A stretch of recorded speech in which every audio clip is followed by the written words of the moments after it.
Welcome to our channel. Today we how to disable conditional formatting in Airtable views, full guide step by step clearly. To disable conditional formatting in Airtable views, first, open your Airtable base. Locate the view where you want to modify the conditional formatting. Click on the view name in the sidebar to ensure you are in the correct view.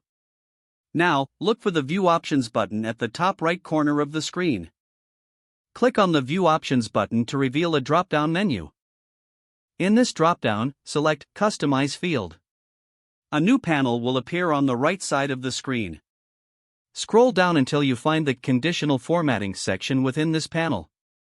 You will see the list of all existing rules currently applied to your view. To disable a rule, find the specific rule you want to modify. Click on the small X button next to the rule you wish to remove. If you want to temporarily disable the rule without deleting it, consider adjusting the conditions instead. Once you finish making changes, click anywhere outside the panel to close it. Your view should now reflect the absence of the conditional formatting you disabled. If needed, you can always revisit the conditional formatting options to adjust or add new rules later.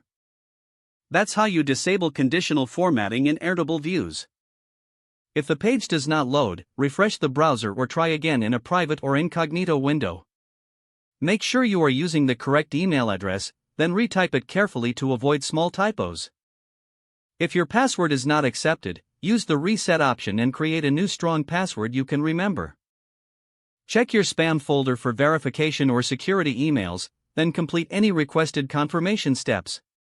Enable two-factor authentication if available to improve account security and reduce unauthorized access risk. After signing in, review your profile details so your contact information and settings are accurate and current. If you see an error message, note it down and try again after restarting your device and internet connection.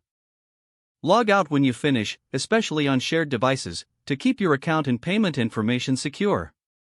If the page does not load, refresh the browser or try again in a private or incognito window. Make sure you are using the correct email address, then retype it carefully to avoid small typos. If your password is not accepted, use the reset option and create a new strong password you can remember. Check your spam folder for verification or security emails. Enable two-factor authentication if available to improve account security and reduce unauthorized access risk. Don't forget to like this video and subscribe to our channel for more step-by-step tech guides.